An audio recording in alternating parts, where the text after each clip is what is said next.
going on, guys? We are back tonight with a spooky Halloween deck for you tonight. So I'll probably end up doing a series or so, maybe a couple Halloween decks, do some different builds built around Halloween and see how we do since it is Halloween week, right? So let's go check out the first one. You guys guessed it. You know, I'm on the kick, man. I can't help it. I want to use Haruspex.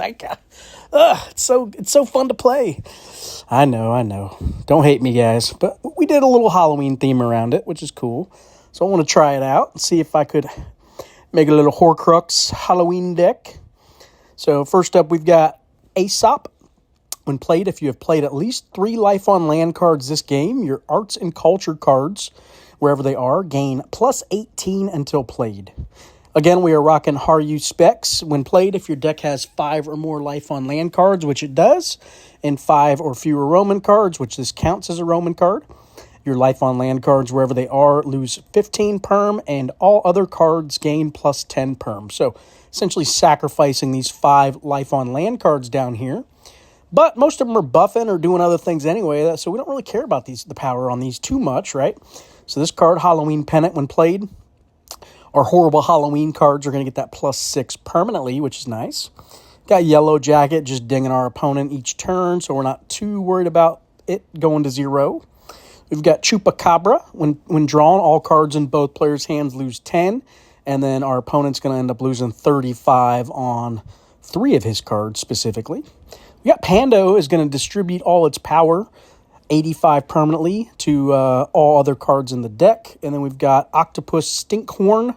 When drawn, your horrible Halloween cards, wherever they are, gain plus 6 until played. So that's our Life on Land shell for Haruspex and Aesop. Let's take a look at our rest of our cards. We've got the Renaissance for our plus 28 until played on our Arts and Culture cards. Now, it's not Halloween itself, but it's just so good that you can't pass it up in a deck that has 6 of. Ghost for the energy, and it's going to get pretty big itself, honestly. We've got Dr. Jekyll when drawn. If you've played Mr. Hyde this game, it and this card gain plus 35 until played. Ooh, excuse me, I'm about to sneeze. Oh, my goodness, that came out of nowhere. Sorry about that. And then we've got Mr. Hyde when drawn. If you've played Dr. Jekyll this game, it and this card gain plus 35 until played. So both those cards total going to get 70 amongst themselves, which is nice, to their stats they've already got. Poltergeist, just a fun card here. There's better options, but I like to be a little fun sometimes. So this card says when drawn, 4 random cards from either player's hand gain plus 22 until played, and then 4 random cards from either player's hand lose 22 until played. Sometimes this card screws you over. Sometimes it's fantastic and just buffs all your cards and debuffs all theirs. You just never know how that's going to play out. That's what makes it fun, right? And finally, Halloween, we have our Clown. When played, your cards in hand gain plus 20 this turn. And if you won the turn, your remaining cards in hand lose 10 until played. So, just a nice little buff there for the turn. Let's see, we've got Vlad the Impaler, because he buffs the Halloween, plus 13 until played. And if your deck has 4 or more, the card opposite loses 80, which is nice. So, next up, we've got Charlemagne. When drawn, if your deck has 3 or more Unruly Ruler cards, your cards, wherever they are, gain plus 6 permanently. So that's pretty good. Nice permanent stats on our deck. And we've got Andronicus. When played, your cards in hand gain 21 for 9 turns. Fantastic. And Charles Ponzi. When drawn, your cards in hand are going to gain plus 40 this turn. So good stats there. And finally, Statue of Liberty. It's not hitting our Life on Land cards, but that's fine. It is going to hit our history and our Arts and Culture cards. So we're going to get that plus 21 until played on 12 cards. So I think it's still pretty relevant.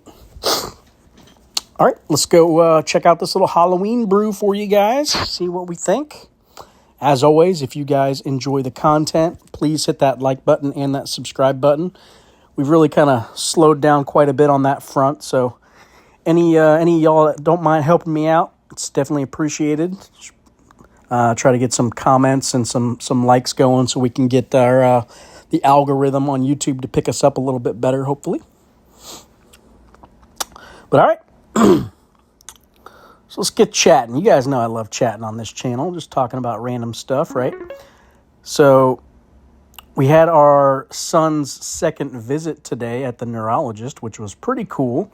Learned a lot more stuff than we did last time, so thought that was pretty interesting. So for those that don't remember or didn't see the other episodes where I kind of mention and talk about it, our son, basically we think he's been kind of like checked out for like ADD and such. So we've been seeing a neurologist, like a specialist, who's also like doubles as a chiropractor. So he deals with all this reflex and primitive reflexes that kind of get stuck on the kids. Well, the second appointment today basically checked over him and kind of try to look at his progress with these exercises that he gave us to kind of help out.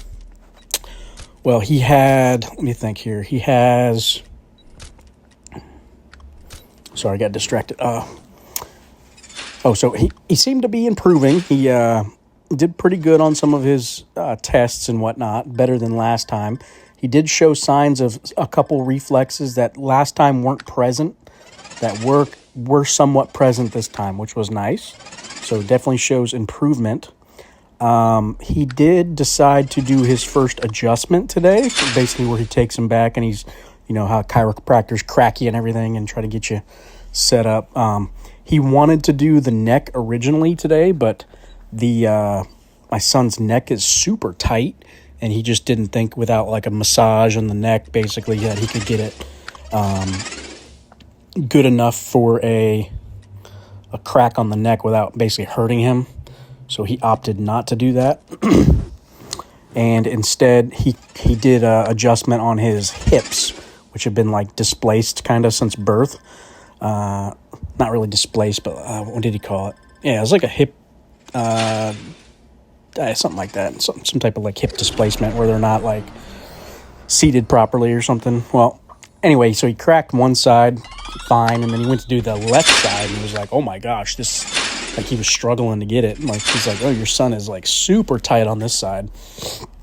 And then he checked his neck, which I thought was interesting. And my son, you could see his face. He was like completely grimacing, like it hurt so bad as he was like rubbing his neck. So we didn't, at first I was like, like what's he doing? Is he kind of like hurting him over there, or what's going on? You could just see the look on my son, like, oh, his mouth was all open, like he was just like in complete agony. And he goes, oh, that's not good. And we're like, uh-oh, what?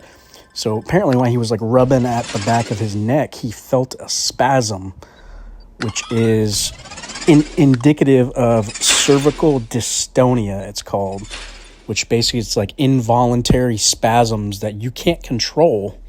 It's like connected to the brain. And a lot of bad stuff comes from it. So we're a little scared about that because I don't know too much about it. I was doing some research on my own, just trying to read about it a little bit, but there's some pretty severe cases where people like screws up their whole life. Like they are like, I mean, just imagine you can't control your head movements and you're like turning your neck all crazy all the time. Like, and you're not doing it on purpose. Like it's just kicking your head all around. So he said he felt the twitch. I think it was mild for the most part, but still nerve wracking because you don't know, how bad it could be. And the other thing he said, one of the reasons he could have this issue that he has with his kind of his disability and his speech delay, the base of his skull there where it kind of connects into that, all that muscle there at the neck, it could be pressing into an artery that kind of feeds the brain. So he might almost be like choking his brain out in a sense where he's not getting the proper blood flow there. So, and it's kind of related to his issues, which is interesting too. So I don't know. We're kind of just taking it all in for now. So, but that is a possibility, is that it's choking him off somewhat to where he's not getting the complete oxygen to that part of the brain or blood flow. Almost like choking it off a little bit or something. Like think of you're pinching a garden hose essentially. So, Hopefully nothing too crazy stems from that.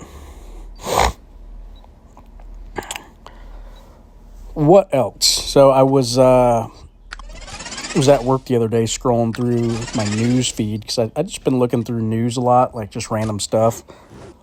I click on so much space stuff and like alien stuff all the time, so my news feed just like always puts it in there now just for me. Like any new article is like, boop, here you go. And one that popped up, actually it was on my YouTube on this one, popped up. It was something about like the Earth's poles shifting and causing like mass destruction and all this crap. And I'm like, what is this about? And it talked about like a CIA had like classified this book from like back in the 60s that this scientist wrote that basically talked about these pole shifts and when it was going to happen and how the Earth was on this like cyclical cycle where it every 11,500 years roughly, the Earth like purges itself and has this pole shift with magnetic changes. But what happens is because the Earth's spinning so fast, it's spinning like 1,000 miles an hour, that as the crust on the top now starts displacing itself, it basically starts throwing everything around on the crust like crazy. So think of like the Earth's spinning underneath, but the crust is like maybe going the other way or some shit. So it like basically throws everything on the crust like crazy. So it was pretty interesting. Like they say like it can cause like 2,000 foot like tidal waves, which in my mind is interesting because they actually were linking it to like the flood myths. So think about the flood myths from the Bible, and there's tons of flood myths, not just that one. They're all over different, cultures and religions and all aspects that they talk about major floods that have happened and just completely wiped out the planet and basically had to start from scratch again. So could it be something like a pole shift that does that? It's kind of interesting to me. They actually looked at the pyramid, or not the Sphinx, and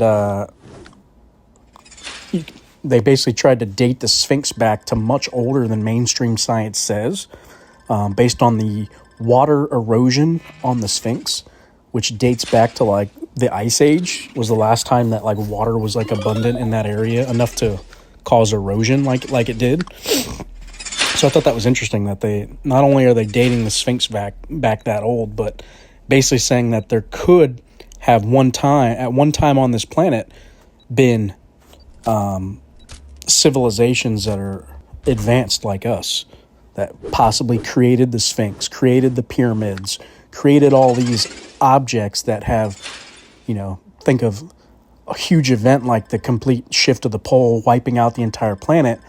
Well, what's left at the end? Maybe just a couple stone monuments that have been left over. Well, if that's all that's left, that kind of makes sense that the rest of the civilization was wiped out, They talk about it. Talk about Atlantis, lost cities, advanced races and lost cities. Just interesting to think that maybe this stuff was all real, But they are starting to figure stuff out like this. Another cool thing I saw was they took, sorry, let me pick this deck real quick here. So they were looking at a lot of major monuments throughout the world, and most of them are situated, if not all of them, are situated on a cardinal direction, meaning that they're like their corners or their sides are all facing like direct north towards the poles or directly towards the pole. And this guy actually drew up lines on each the direction that each of these were facing, and he drew lines, and it connected like right to the pole at that time period. Well, there's some monuments that were actually shifted differently, like not oriented properly. So they were looking at, is it possible that at that time, like these monuments are way older than they think, and that the pole actually was lined up with them at one time, but because of these shifts, the monuments are no longer lined up. It was really neat. So they basically were trying to prove that some of these sites are like, could be as old as 100,000 years old. But here we are thinking they're really only, 10,000 years old. But if the pole had shifted that long ago, then we could have had advanced species on this planet 100,000 years ago that were creating these massive monuments. So that was pretty cool. I don't know. I'm not be kind of talking in circles about it, but it was kind of mind blowing to me that the possibility there. What are we up? 188. Let's drop these two. So yeah, that was interesting. Kind of reading about some of that stuff. But yeah, there's culture. A lot of these cultures talk about the ages of humans. Like they have like the Bronze Age, the Iron Age, the Silver Age, or just whatever. Like kind of those ages. Well, kind of the question was raised, like, is it really just when these floods happen and you reset and then it's like a new age, essentially? So kind of like indicative of these floods causing the age. So we only played one Life on Land card, so I can't play Aesop yet. So let's do it like this.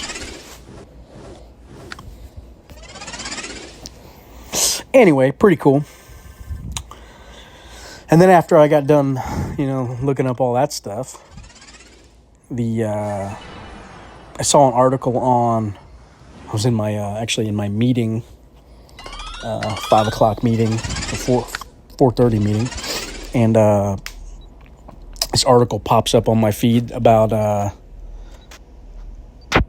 Europe had like a super AI computer or something that they were using to like track ecosystems on the planet. And it's basically said that like, and they ran this thing like so many times, like different scenarios and if we can fix the problem and such. But so they ran all these simulations essentially, and the computer keeps spitting out that 25% of the plants and animals on this planet by the year 2100 will be extinct. And this computer, like they literally ran like all these crazy scenarios, like, is there a way we can fix it? And yada, yada, yada. It's just like, nope, there's nothing you can do. You are screwed. I thought it was kind of funny. Like, yep, we're screwed. So basically, if you start throwing off ecosystems, it cascades, right? So we're going to be to where, this species is dead. This species of animal is dead. Well, now this species doesn't have food to eat, so it dies. And this dies because this plant's dead now, and it was its food, So humans could greatly be affected by this. We don't know to the full extent yet, but I know they mentioned like 2,100 vertebrae that were on this planet would be completely extinct by the year 2100. It's not going to affect most of us anyway, but for our kids and their kids, it could definitely be affecting them. Who knows? Thought it was interesting though. So figured I'd bring it up to you guys. I like to chat crazy stuff. Ooh, the jet car did me dirty there. Dirty little Slayer Buffy. But yeah, let me know if you guys like the storytelling stuff and stuff like that, because if not, I don't have to do it. I can just commentary these games, But I know some of you express that you do like the talking and me just kind of rambling on about stuff. So, I can go either way with it. It's really up to you guys. I don't mind doing it. It does cause me to have to look up stuff to talk about sometimes. Try to ramble on about.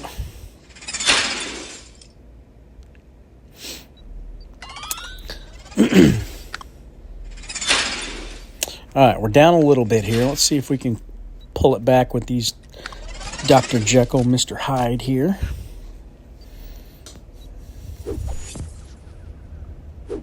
We'll hide and seek. Ooh, maybe.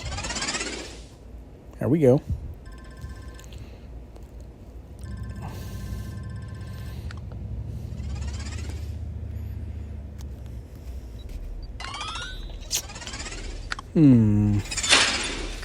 Let's get our Ponzi down. We're up 300. Did we just go weak on this turn? Save our Renaissance?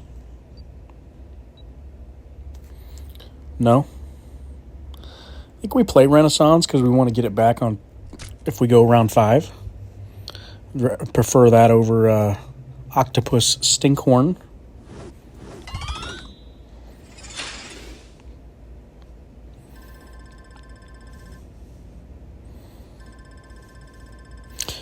We'll play Stinkhorn to where we won't draw it back. Because I don't want to do that.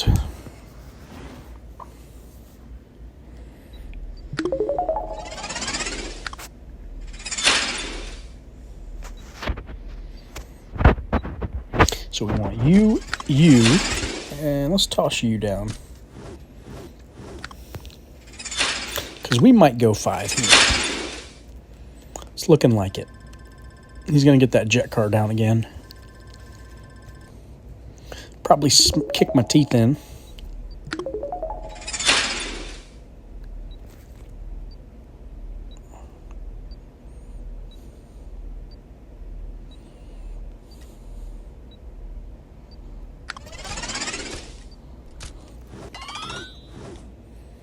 There's that jet car. All right, well, maybe not. I got a nice lead. Is this spooky Halloween deck going to win 2 games tonight? That'd be pretty sweet. I can dig it.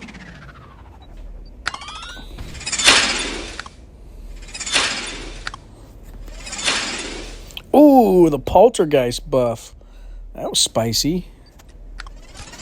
You guys seen it. All right, what's better, Chupa here or Yellow Jacket? It's 44 plus. So yeah, this does more.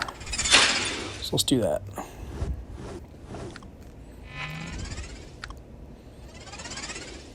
There we go. We did it, boys. All right, guys, let me know in the comments what you thought of the video and the deck. And as always, please hit that like button and that subscribe button, guys. Have a good night.